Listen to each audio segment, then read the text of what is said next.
Hello बच्चों, आइए इस प्रश्न को देखते हैं। सिनगेमी दो युग्मों का संपूर्ण तथा स्थायी संलयन होता है, इसमें सम्मिलित है। हमारे विकल्प हैं एंडोगेमी तथा एक्सोगेमी। विकल्प बी है हमारा आइसोगेमी तथा एनाइसोगेमी। विकल्प सी है दोनों, ए और बी। विकल्प डी है हमारा उपरोक्त में से कोई नहीं।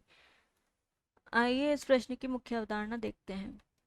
मुख्य अवधारणा, इस प्रश्न में हमसे पूछा गया है सिनगेमी जो दो युग्मों का संपूर्ण तथा संलयन होता है, यानी कि सिनगेमी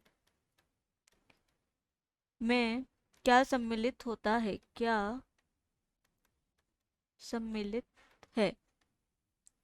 आइए इस प्रश्न का हल देखते हैं। सबसे पहले हम देखते हैं सिनगेमी क्या होता है। सिनगेमी सिनगेमी वह पादपों में वह प्रक्रिया होती है जब द्विनिषेचन होता है। पादपों में हम लिख सकते हैं पादपों में द्विनिषेचन के समय दो कोशिकाएं बनती हैं। एक होती है हमारी जर्म कोशिका, या जिसे हम बोलते हैं जन कोशिका,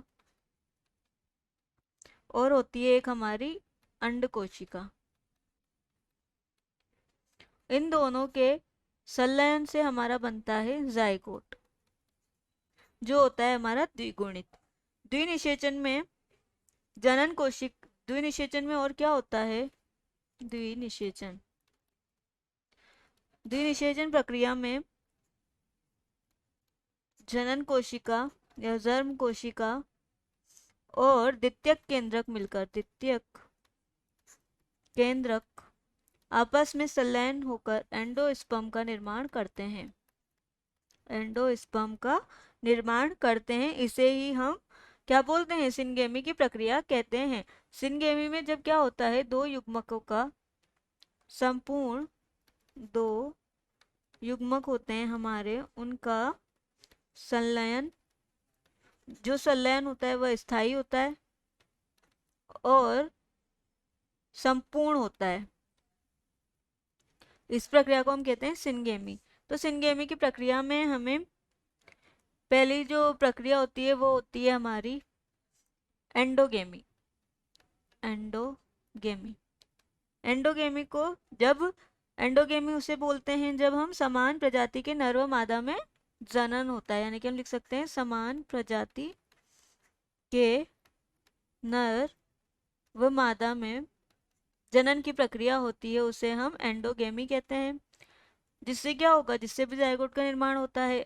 दूसरा है हमारा एक्सोगेमी, जिसे नाम से ही स्पष्ट होता है असमान प्रजाति के नर व मादा में जनन होता है। तीसरा होता है हमारा आइसोगेमी।